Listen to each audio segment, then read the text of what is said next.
الله أكبر الله أكبر.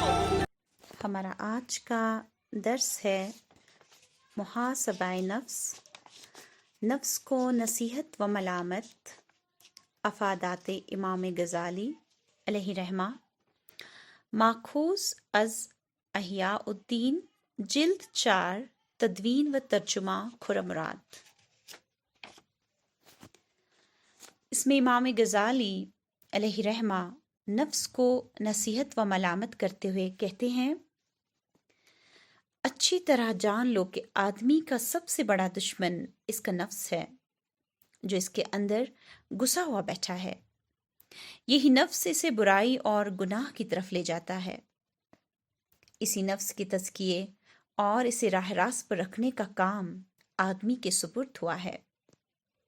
پس اگر تم اپنے نفس کی خبر نہ لوگے تو وہ سرکش اور قابو سے باہر ہو جائے گا اور پھر ہاتھ نہ آئے گا، لیکن اگر تم اسے ملامت کرتے رہو گے تو وہ نفس لوامہ بن جائے گا، بلکہ کیا عجب کہ رفتہ رفتہ نفس مطمئنہ بن جائے اور ان بندگان الہ میں شامل ہو جائے جو اللہ سے راضی ہو اور اللہ ان کو راضی کرے۔ دیکھو، کسی وقت بھی اس کو نصیحت اور ملامت کرنے سے غافل نہ رہو، بلکہ دوسروں کو نصیحت تب کرو جب پہلے اپنے نفس کو کر لو، تو ہمیشہ اسے یوں کہتے رہا کرو، اے نفس ذرا انصاف کر، تو سمجھتا ہے کہ میں بڑا عقل مند ہوں، مگر تیرے برابر بے وقوف کوئی نہ ہوگا۔ کیا تو نہیں جانتا کہ جنت اور دوزخ تیرے سامنے ہیں اور تو بہت جلد کسی ایک میں جانے والا ہے؟ پھر تجھے کیا ہوا ہے کہ ہر وقت ہنستا کھیلتا دنیا میں مگن رہتا ہے؟ کیا تو نہیں جانتا کہ تیرے اوپر موت کا کٹھن وقت آنے والا ہے؟ آج ہو یا کل، جس موت کو تو دور سمجھتا ہے، اللہ کے نزدیک وہ بہت قریب ہے۔ جس چیز کو آنا ہی ہے وہ قریب ہی ہے۔ کیا تجھے یہ نہیں معلوم کہ موت اچانک ہی آتی ہے؟ نہ کوئی خبر کرنے والا آتا ہے، نہ کوئی پیغام۔ یہ نہیں کہ دن کو آئے رات کو نہ آئے، یا رات کو آئے دن کو نہ آئے، یا بچپن میں آئے جوانی میں نہ آئے، جوانی میں آئے بچپن میں نہ آئے، موت تو کسی بھی سانس آ جائے گی۔ بس تجھے کیا ہوا ہے کہ موت اتنی نزدیک ہے مگر تو اس کی تیاری نہیں کرتا، حالانکہ اقترب للناس حسابهم وهم فی غفلۃ معرضون، ما یأتہم من ذکر من ربهم محدث الا استمعوه وهم یلعبون لاہیۃ قلوبهم۔ قریب آ گیا ہے لوگوں کے حساب کا وقت، اور وہ ہے کہ غفلت پہ منہ موڑے ہوئے ہیں۔ ان کے پاس جو تازہ نصیحت بھی ان کے رب کی طرف سے آتی ہے، اس کو بتکلف سنتے ہیں اور کھیل میں پڑے رہتے ہیں، دل ان کے دوسری ہی فکروں میں منہمک ہے۔ ذرا سوچ، تجھے اللہ تعالیٰ کی نافرمانی کی جرت کیوں کر ہوتی ہے؟ اگر تیرا عقیدہ یہ ہے کہ وہ تجھے نہیں دیکھتا تو پھر تو یقیناً کافر ہے، یا اگر یہ جانتا ہے کہ اللہ تعالیٰ مجھے دیکھ رہا ہے اور پھر اس کی نافرمانی کرتا ہے تو سخت بے حیا ہے۔ اگر تیرا بھائی یا نوکر کوئی ایسی بات کرے جو تجھے بری لگے تو تو کتنا غصہ کرتا ہے، پھر تجھے یہ جرت کیوں کر ہوتی ہے کہ اپنے رب کا غصہ مول لے اور اس کے عذاب سے نہ ڈرے؟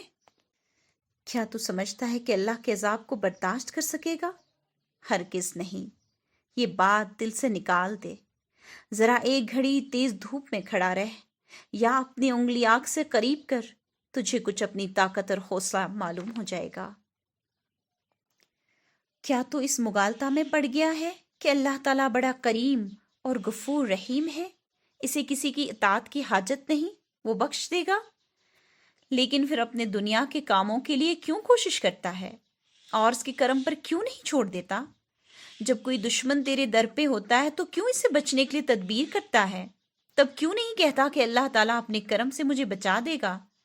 جب کوئی دنیاوی کام روپے پیسے کے بغیر نہیں ہوتا تو اس وقت تیرا دم کیوں نکلتا ہے اور کیوں اسے حاصل کرنے کے لیے ہزار باغ دوڑ کرتا ہے؟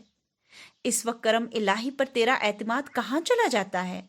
کیوں نہیں کہتا کہ اللہ تعالیٰ کوئی خزانہ دے گا یا کسی بندہ کو بیچ دے گا کہ تیرا کام ہاتھ پاؤں ہلائے بغیر ہو جائے؟ یا کیا اللہ تعالیٰ صرف آخرت میں کریم ہے، دنیا میں نہیں؟ اے نفس، تیرا نفاق اور جھوٹے دعوے بڑے ہی عجب ہے۔ ذرا دیکھ، تیرا آقا دنیا کے بارے میں فرماتا ہے وَمَا مِن دَابَّةٍ فِي الْأَرْضِ إِلَّا عَلَى اللَّهِ رِزْقُهَا، زمین میں چلنے والا کوئی جاندار ایسا نہیں ہے جس کا رزق اللہ کے ذمے نہ ہو۔ اور آخرت کے بارے میں فرماتا ہے وَأَن لَيْسَ لِلْإِنسَانِ إِلَّا مَا سَعَى، اور ایک انسان کے لیے کچھ نہیں مگر وہ جس کی اس نے سعی کی ہے۔ گویا تیرے دنیا کے رزق کی ذمہ داری تو اس نے اپنے اوپر لی ہے، اس کی مدار تیری سعی پر نہیں۔ ہاں، آخرت کو تیری کمائی پر منحصر کیا ہے، مگر تو اپنے فعل سے اللہ کو جھوٹا کرتا ہے۔ جس چیز کی ذمہ داری اس نے لے لی ہے اس پر تو پاگلوں کی طرح گرتا ہے، اور جس آخرت کو اس نے تیری سعی پر منحصر کیا ہے تو اس کی بالکل پرواہ نہیں کرتا اور اس کے لیے سعی کو حقیر سمجھتا ہے۔ یہ تو نشان ایمان نہیں۔ اگر زبانی ایمان معتبر ہوتا تو منافق دوزخ کے سب سے نچلے درجے میں کیوں ہوتا؟ کیا تو روز حساب پر ایمان نہیں رکھتا؟ کیا تو سمجھتا ہے کہ مرنے کے بعد تجھے بلا حساب لیے ایسے ہی چھوڑ دیا جائے گا، یا تو بچ کر کہیں بھاگ سکے گا؟ ہرگز نہیں۔ اگر تو ایسا ہی سمجھتا ہے تو تیرے برابر کوئی جاہل نہیں اور تو پکا کافر ہے۔ پھر کیا تو اس بات کو جھوٹ سمجھتا ہے کہ اللہ مرنے کے بعد تجھے اٹھا کھڑا کرے گا؟ اگر نہیں تو پھر تو اس کی نافرمانی سے کیوں نہیں بچتا؟ اے نفس، ذرا انصاف کر۔ اگر ایک کافر ڈاکٹر تجھے کہہ دیتا ہے کہ فلاں کھانا تیرے لیے مضر ہے تو جی کڑا کر کے اسے چھوڑ دیتا ہے اور صبر کرتا ہے، اگرچہ وہ بڑا لذیذ کھانا ہو۔ کیا انبیاء کا کہنا جن کو معجزات کی تائید حاصل ہوتی ہے اور کتاب اللہ میں اللہ کا فرمان تیرے لیے اتنا بھی وزن نہیں رکھتا جتنا ایک کافر ڈاکٹر کا قول؟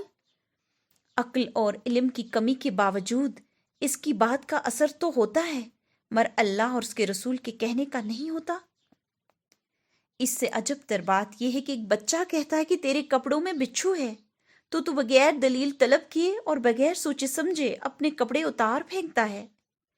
کیا انبیاء کی متفقہ بات تیرے نزدیک اس نادان بچے کی بات سے بھی کم وقت رکھتی ہے؟ یا جہنم کی آگ، اس کی بیڑیاں، اس کی گرز، اس کا عذاب، اس کا زکوم، اس کے آنکڑے، اس کے سام، بچھو اور زہریلی چیزیں تیرے لیے ایک بچھو سے بھی کم تکلیف دہ ہیں، حالانکہ اس کی تکلیف زیادہ سے زیادہ ایک یا اس سے کم رہتی ہے۔ عقل بندوں کا شیوا نہیں۔ اگر کہیں جانوروں کو تیری حالت کا علم ہو جائے تو وہ تجھ پر ہنسے اور تیری دانائی کا مذاق اڑائیں گے۔ پس اے نفس، اگر تجھ کو یہ سب چیزیں معلوم ہیں اور ان پر تیرا ایمان ہے تو کیا بات ہے کہ تو عمل میں سستی اور ٹال مٹول سے کام لیتا ہے، حالانکہ موت منتظر ہے کہ وہ بغیر مہلت کے تجھے اچانک لے جائے۔ کیا وجہ ہے کہ تجھے اپنی خواہشات نفس کی مخالفت مشکل معلوم ہوتا ہے؟ کیونکہ اس میں محنت و مشقت ہے۔ کیا تو اس دن کا منتظر ہے جب خواہشات کی مخالفت تیرے لیے آسان ہو جائے گی؟ ایسا دن تو اللہ تعالیٰ نے پیدا ہی نہیں کیا اور نہ پیدا کرے گا۔ جنت جب ملے گی ہمیشہ ناگوار کام کرنے ہی سے ملے گی، اور ناگوار کام کبھی نفس کے لیے آسان نہیں ہو سکتے۔ سوچ تو صحیح، کب سے تو روز وعدہ کرتا ہے کہ کل سے یہ کام کروں گا، اور کل کل کرتے ہر کل آج ہوتی گئی۔ جب آج ہی نہیں کیا تو کل کیسے کرے گا؟ تجھے معلوم نہیں کہ جو کل آ چکی ہے وہ گزشتہ دن کے حکم میں ہے۔ جو کام تو آج نہیں کر سکا کل اس کا کرنا تیرے لیے اور بھی مشکل ہے۔ تو اگر آج عاجز ہے تو کل بھی عاجز ہوگا۔ اس لیے کہ خواہش کی مثال ایک تناور دخ کی سی ہے جس کو اکھاڑے بغیر چارہ نہیں۔ اگر سستی کے باعث اسے آج نہ اکھاڑا اور کل پر رکھا تو اس کی مثال ایک جوان کی سی ہے جس سے ایک درخت نہیں اکھاڑا گیا تو اس نے اس کام کو دوسرے سال کے لیے ملتوی کر دیا، حالانکہ جتنا زمانہ گزرے گا درخت کی جڑیں مضبوط ہوتی جائیں گی اور اکھاڑنے والے کی کمزوری اور ضعف میں اضافہ ہوگا۔ جس کو جوان ہو کر نہیں اکھاڑ سکا اس کو بڑھاپے میں کیا اکھاڑے گا؟ سرسبز شاخ لچک رکھتی ہے اور جھکائی جا سکتی ہیں، جب سوکھ جائے گی تو اس کو موڑنا ناممکن ہو جائے گا۔ پس اے نفس، اگر تو ان صاف صاف باتوں کو بھی نہیں سمجھتا اور سستی کرتا ہے تو تجھے کیا ہو گیا ہے کہ اپنے آپ کو عقل مند سمجھتا ہے؟ اس سے بڑی حماقت اور کیا ہو سکتی ہے؟ غالباً تو یہ کہے کہ میں استقامت سے عمل اس لیے نہیں کر سکتا کہ لذت خواہشات کا حریص ہوں اور تکلیف و مشقت برداشت نہیں کر سکتا۔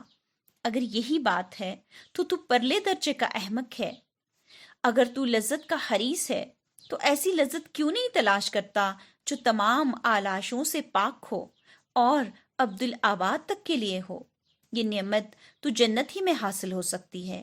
اگر تجھے لذت اور خواہش ہی عزیز ہے تو ان کی خاطر بھی تجھے نفس کی وقتی خواہشات کی مخالفت کرنی چاہیے، اس لیے کہ بسا اوقات ایک لقمہ کئی لقموں سے محروم کر دیتا ہے۔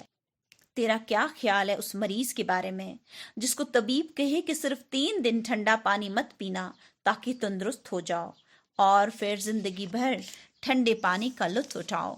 اگر تم ان 3 دنوں میں پیا تو زندگی بھر اس ٹھنڈے پانی سے ہاتھ دھو لینا پڑے گا۔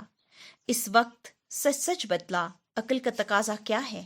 کیا وہ 3 دن صبر کرے تاکہ زندگی آرام سے گزرے، یا اپنی خواہش پوری کرے کہ مجھ سے 3 دن صبر نہیں ہو سکتا، پھر 300 دن یا 3000 دن برابر اس نعمت سے محروم رہے؟ 3 دن کی جو حیثیت پوری عمر کے مقابلے میں ہے، وہ اس سے کوئی نسبت ہی نہیں رکھتی جو تیری پوری عمر کی عبدالآباد کی زندگی کے مقابلے میں ہے۔ کیا تو کہہ سکتا ہے کہ خواہشات نفسانی کے ضبط کرنے کی تکلیف طبقات جہنم میں عذاب نار سے زیادہ سخت اور طویل ہے؟ جو شخص دنیا میں ایک معمولی تکلیف ہی برداشت نہیں کر سکتا، وہ آخرت میں عذاب الہ کو کیسے برداشت کرے گا؟ میں دیکھتا ہوں کہ تو 2 وجہ سے اپنے نفس کو ڈھیل دیتا ہے، ایک کفر خفی اور ایک سری حماقت۔ کفر خفی یہ ہے کہ یوم حساب پر تیرا ایمان کمزور ہے اور ثواب و عتاب سے تو ناواقف ہے، اور سری حماقت اللہ تعالیٰ کے عفو و کرم پر غلط اعتماد ہے، اور اس بات کی پرواہ نہیں کہ وہ مہلت عذاب دینے کے لیے دیتا ہے، حالانکہ تو روٹی کے ایک ٹکڑے کے لیے اللہ تعالیٰ پر بھروسہ کرنے کے لیے تیار نہیں، بلکہ جتنی تدابیر اور کوششیں ضروری ہوں وہ سب کرتا ہے۔ اسی جہالت کی وجہ سے احمق کا لقب تجھے رسول اللہ صلی اللہ علیہ وسلم سے ملا۔ فرمایا کہ عقل مند وہ ہے جو اپنے نفس کو مطیع کرے اور موت کے بعد کے لیے عمل کرے، اور احمق وہ ہے جس کا نفس اپنی خواہشات کی پیروی کرے اور اللہ سے امیدیں باندھے۔ اے نفس، دنیا کی زندگی میں نہ کھو جا، اللہ تعالیٰ سے غلط امیدیں نہ باندھ، اپنی فکر آپ کر، اپنا وقت ضائع مت کر کہ گنتی کے چند سانس تیرے پاس ہے، ایک سانس جاتا ہے اتنا ہی وقت کا خزانہ کم ہو جاتا ہے۔ جتنی مدت آخرت میں رہنا ہے اسی قدر دنیا میں اس کی تیاری کر، جتنی مدت جاڑے کی ہوتی ہے اسی حساب سے تو دنیا میں کھانا، کپڑے اور لکڑیاں جمع کرتا ہے۔ ان میں سے کسی چیز میں تو اللہ کے کرم پر تکیہ نہیں کرتا کہ وہ محض اپنے فضل سے کپڑوں اور آگ کے بغیر تجھے سردی سے بچا لے گا، حالانکہ اس پر قادر ہے۔ پھر کیا تیرا خیال ہے کہ دنیا کی سردی کے مقابلے میں جہنم میں سردی کم ہوگی، یا تھوڑے دن رہے گی، یا کچھ کیے بغیر اس سے بچ جائے گا؟ نہیں، جہنم کی سردی توحید اور اطاعت کے بغیر نہیں جانے کی۔ اللہ کا یہ کرم کیا تھوڑا ہے کہ تجھ کو جہنم سے بچنے کا طریقہ بتا دیا اور اس کے لیے سارا سامان مہیا کر دیا، جس طرح اون اور آگ کو پیدا کیا تاکہ تو خود سردی سے اپنا بچاؤ کر سکے۔ تیری خرابی ہو اے نفس، جس طرح دنیا کے لیے تیاری کرتا ہے اس سے کہیں بڑھ کر آخرت کے لیے تیاری کر۔ اے نفس، میں دیکھتا ہوں کہ تجھے دنیا سے محبت ہے اور اس کی جدائی تجھ پر شاک ہے۔ تو اللہ تعالیٰ کے عذاب و ثواب اور قیامت کے ہول سے غافل ہے، حالانکہ تو دنیا میں مسافر ہے اور یہاں کی چیزیں سفر کرنے والوں کے ساتھ نہیں جاتی۔ کیا تو گزرے ہوئے لوگوں کا حال نہیں دیکھتا؟ جن مکانوں میں رہنا ہی نہیں وہ کیسے عالیشان بنائے، پھر چھوڑ کر چلے گئے۔ رہنے کی جگہ زمین کے اندر قبر ہے، اس کی فکر ہی نہ کی۔ شاید لوگوں کے درمیان عزت و مرتبہ کی محبت سے تیری آنکھوں میں چربی چھا گئی ہے۔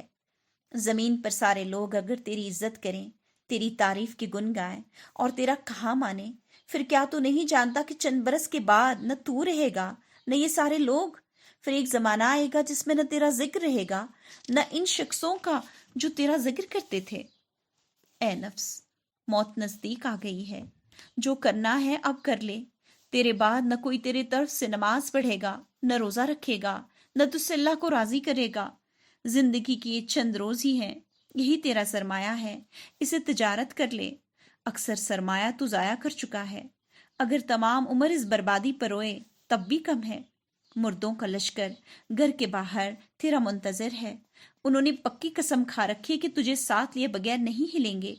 یہ سب یہی تمنا کرتے ہیں کہ کاش ہمیں ایک روز مل جائے کہ دنیا میں جا کر اپنے گناہوں کا تدارک کر دیں۔